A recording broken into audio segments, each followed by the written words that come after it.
Hello guys, back to my Tania official ব্লগে তোমাদের সবাইকে ওয়েলকাম জানাই। আজ আমরা কোথায় ঘুরতে গেলাম সেটাই এই ব্লগের মাধ্যমে তোমাদের সাথে শেয়ার করবো।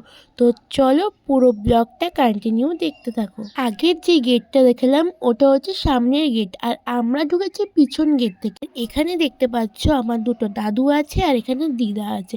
এরা বসে গল্প করছিল আর বলছিল তুই ভিডিও করিস, আর বললাম হ্যাঁ। তাই বলল যে এই দাদুটা আমাকে জিজ্ঞাসা করছিল তোর ইউটিউব চ্যানেলের নাম কি। তাই এখানে দাঁড়িয়ে দাঁড়িয়ে গল্প করছিলাম। আর এখানে দেখতে পাচ্ছ অনেক কিছু রান্না বান্না করেছে। আজকে হচ্ছে ঠাকুরের অনুষ্ঠান, হরিচাঁদ ঠাকুর। আজ আমি এই ভিডিওটার মাধ্যমে সমস্ত কিছু ঘুরিয়ে দেখাবো। তো চলো, ফার্স্টে দেখতে পাচ্ছ এখানে সব রান্না বান্না হচ্ছে আর এখানে লোকজন বসে খাচ্ছে। এখানে দেখতে পাচ্ছ কত রকমের পাঁচমিশালি তরকারি করেছে, ডাল করেছে, ভাত করেছে, প্রচুর কিছু রান্নাবান্না করেছে। আর এখানে দেখতে পাচ্ছ একে একে লোক এসে বসে বসে খাচ্ছে প্রসাদ। আর এই পাশেই দেখতে পাচ্ছ সমস্ত কিছু রান্নাবান্না হচ্ছে, ঠাকুরের সমস্ত প্রসাদ। আর এই গরম গরম ভাত রান্না করে এখানে রাখা হচ্ছে আর সবাইকে দিয়েও দিচ্ছে ক্যানে করে। আর এখানে প্রসাদ দিল জিলাপি, তাই খাচ্ছিলাম গরম গরম। বিশেষ করে মিষ্টি খাই না, তাও খেলাম যেহেতু প্রসাদ।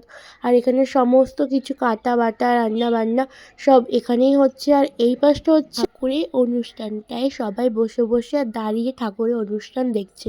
নিশ্চয়ই এই ঠাকুরের অনুষ্ঠানটা একটু অন্যরকমভাবেই হয়। তো চলো ভিডিওটা তোমাদের সাথে শেয়ার করি যে কীরকমভাবে ঠাকুরের অনুষ্ঠানটা পালন করা হয়। এটা হলো মন্দির, মন্দিরটা অনেকটা বড়, তার পাশে করেছে প্যান্ডেল। আর এখানে একটা সোজা একটা ঘর দেখতে পাচ্ছ, ওটা হচ্ছে এখানকার গোসাই আছে, গোসাইকে কবর দেওয়া হয়েছে, তাই সবাই নমস্কার করছে।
আর এই পাশটা হচ্ছে মেলা, তিনটে ভাগ হয়েছে।